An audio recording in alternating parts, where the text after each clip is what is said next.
recuerdo de estar jugando en una especie de jardín seco, o sea, pura tierra nomás. Me encontré un juguete que alguien me había tirado y ya estaba medio roto. Pero por alguna razón yo le daba más valor a las cosas que yo podía arreglar que las cosas nuevas que me regalaban. Hacía todo un mundo en base al juguete y la tierra, ¿no? Dijiste algo muy importante, ¿no? No supieron llegar a ti. Y con el arte, tus papás sí supieron encontrar tu camino. Yo creo que lo más seguro, lo más simple para ayudar a un niño es encontrar sus lados seguros, ¿no? O sea, ¿para qué sus Sus potencialidades, fortalezas, sus claro. fortalezas, ¿no? Porque en algún momento ese niño va a ser autónomo. De cierta forma, nosotros venimos a esculpir a nuestros hijos, ¿no?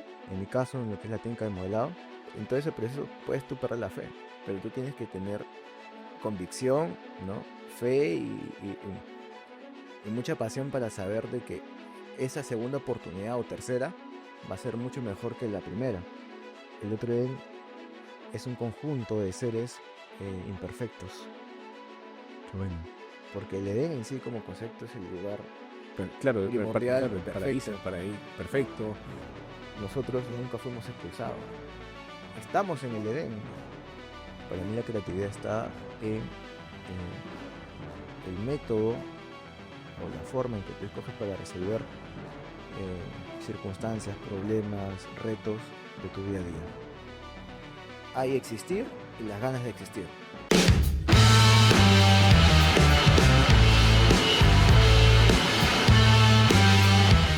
Hola, ¿cómo están? Bienvenidos a un capítulo más de Facto. Hoy día tengo un invitado muy especial, Ítalo Flores. Ítalo Flores es un artista plástico con mucha experiencia, de hecho bastante trayectoria aquí en nuestro país.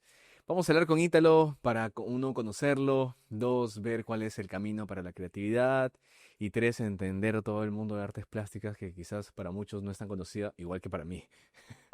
Ítalo, ¿cómo estás? Bienvenido. Muchas gracias por la invitación a De Facto. Estoy muy bien. Me tomé un café que me ha levantado, de verdad. Pues, estaba un poco cansado en la mañana, pero ya estoy súper pilas para conversar contigo. Me imagino, me imagino. ¿Y por qué cansado? ¿Qué hora te despiertas, Italo? Normalmente a las 7, 8. Ujú. No soy del club de las 5 de la mañana, no lo logro, pero últimamente por todo el trajín de la exposición, Ah, estás con la presentación. también los clientes con los que tengo que cumplir en la empresa, Ujú. este, sí, pues está complicado porque yo tarde a mi casa, ¿no? Y el trabajo en escultura es un trabajo muy físico, Claro. ¿no? Toma mucho de ti, de tu cuerpo, de tu energía, ¿no? No es una justificación para levantarse tarde, pero de alguna manera tengo que justificarlo, pues. Claro. Eh, La chama del escultor, amigo. ¿Cómo así llegas a este mundo de la escultura? Por una serie de eventos no pactados, al menos conscientemente, ¿no? Porque no es que a mí me enseñaron a hacer escultura de niño o tengo algún familiar Ah, ¿no tenías afín. ninguna cercanía a este tipo de arte? No.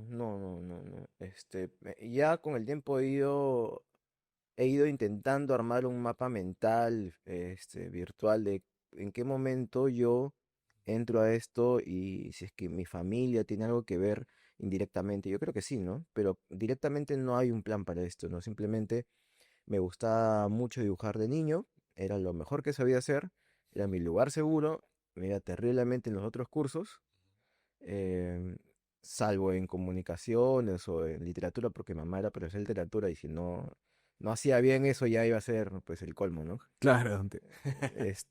Pero ha sido muy difícil mi etapa escolar porque tuve muchos tropiezos y quizás solamente, digamos, mi acercamiento a lo que es artes plásticas era como que el espacio que yo tenía como más seguro para mí, ¿no? Y he ido creciendo con eso, primero pensando que era un hobby y en algún momento descubrí que era una carrera, ¿Pero lo porque estudiaste? sí, claro, estudié artes Ujú. plásticas de manera profesional, hoy ejerzo como profesional, ya hablaré de eso. Pero en un comienzo yo no sabía que esto era una carrera, no sabía que para ser artista se estudiaba. Y eso habla también ahora cuando te dicen sigue tus sueños, muchos se guardan deberías estudiar algo como ingeniería. ¿Te pasó eso? Sí, me pasó eso, me pasó que si no era eso, de repente podía estudiar derecho como la carrera de mi papá, Ujú. ¿no? Mi Ah, tu papá es papá, un abogado. gran abogado, ya muy bien. Entonces mi papá obviamente pensando en el futuro de su hijo era como que, ya, pues tú también podrías hacer esto, ¿no? Ya que para matemáticas eres un negado, y en letras no estás tan mal, Claro, te gusta un poco la historia, eres un un poco flojo leyendo, pero eso se puede arreglar, ¿no? claro. Lo entiendo y también creo que como padre me preocuparía, ¿no? Y qué vas a hacer más adelante, ¿no? Pero creo yo que esa es una forma de pensar de otra generación, ¿no? De si esto funcionó para mí, esto también puede funcionar para ti y lo vamos Claro. replicando, ¿no? Y la familia de abogados, la familia de doctores, la Claro, familia... y por lado de mi papá la mayoría son abogados, por ejemplo, ¿no? Por lado de mi mamá la mayoría son maestros, o economistas, o también, no sé, amas de casa, de todo, ¿no? Entonces, ser artista no era algo que estaba en el guión de mi familia, ni paterna ni materna, ¿no? Estaba, digamos, como una pulsión escondida quizás por ahí. Sé que mi abuelo fue joyero Ah, mira, y yo creo que lo ofició más como más cercano. me salía bien, es lo que me enseñaron en mi tierra. Porque cuando llegó acá a Lima, sobrevivió con eso con su familia y hasta que le dio una especie de parálisis, Ujú. no sé si por una condición genética o por estrés, y ya no pudo ser el mismo. Y tuvo que Mira, dejar ese oficio y dedicarse a otras cosas, ¿no? claro. Pero tu papá, tu abuelo entonces fue joyero. De cierta forma es un artista plástico, De cierta forma, entonces ¿no? yo creo que como te digo, he estado identificando que ha habido una pulsión, ha estado latente, Ujú. ¿no? Y en algún momento, toda esta concentración de energía, de creatividad, de ganas Lo que de se hereda no hacer, se de hurta. hacer las cosas con las manos, Ajá. terminó aflorando en mí, Ah, qué ¿no? bueno. Qué bueno, has venido a rescatar la tradición de tu abuelo. Yo creo que sí, no sé si era de manera consciente, Claro. pero estoy intentando ver, ¿no? Que esto no es gratuito y que hay que ser agradecidos, ¿no? Ujú. Qué Con buen mensaje, todo ¿ah? lo que haya pasado detrás, Ujú. ¿no? Porque mucha gente se esforzó antes que yo para yo poder tener esta seguridad, tener esta estabilidad que tengo acá en Lima, ¿no? Claro. ¿De dónde viene tu familia? Por el lado de mi papá, de Ancash, todos son de Pomabamba. Ah, ok. Tanto mi abuelo como mi abuelo son de Pomabamba, se conocieron allá y decidieron migrar a Lima, como la mayoría de familias Claro, de en la época de los Lima, ¿no? 70, me imagino. Claro, ¿no? Ujú. Y bueno, así comenzó todo, ¿no? Ay, Y qué por el lado de mi chévere. mamá, todo Sacó fue, adelante a tu papá, que era abogado. claro, tuvieron tres hijos, ¿no? O sea, dos hijas mayores y mi papá que era el menor. Por el lado de mi papá. Y por el lado de mi mamá, todos son de Cajamarca. Ujú. Básicamente de Chota, ¿no? Hay gente bastante eh, corajuda, creo yo. Y bueno, toda la tradición cajamarquina, ¿no? Claro. Entonces, yo he crecido entre esos dos mundos, ¿no? Entre la tradición cajamarquina en la casa de mi abuela, de mi mamá, y también algunas cosas de allá de Ancash, ¿no? Porque mi abuela incluso hablaba en quechua a veces, pero le da vergüenza, ¿no? Si yo la molestaba y ahora obviamente me arrepiento un poco porque para mí era un juego, pero yo creo que ella estaba como en esa dualidad de De mundos, cuál es ¿no? su identidad, ¿no? Claro.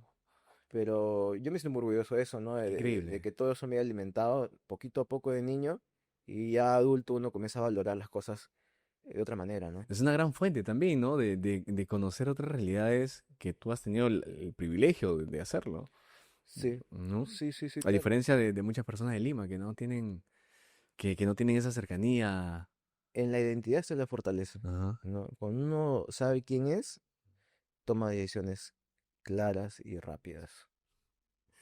Claro, qué buen mensaje, ¿ah? Qué buen mensaje, Ítalo. ¿Recuerdas, amigo, cuál fue tu primer contacto con el barro, con la escultura? Estuve pensando mucho en esta pregunta, Ujú. eh, porque, o sea, me la hiciste, ¿no? Claro. Antes de venir aquí. Ujú.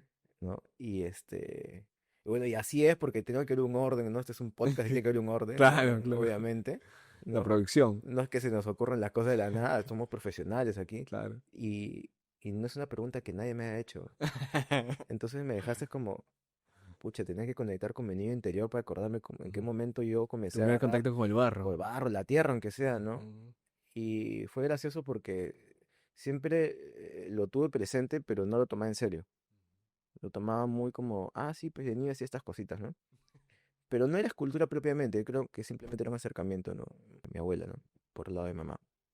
En el primer caso, recuerdo haber estado jugando en una especie de jardín seco, o sea, pura tierra nomás, ¿no? Me encontré un juguete que alguien había tirado y estaba medio roto, pero por alguna razón yo le daba más valor a las cosas que yo podía arreglar que las cosas nuevas que me regalaban. Mira. Me parecía más chévere y más retante, eh, darle, digamos, esa segunda vida a ese juguete.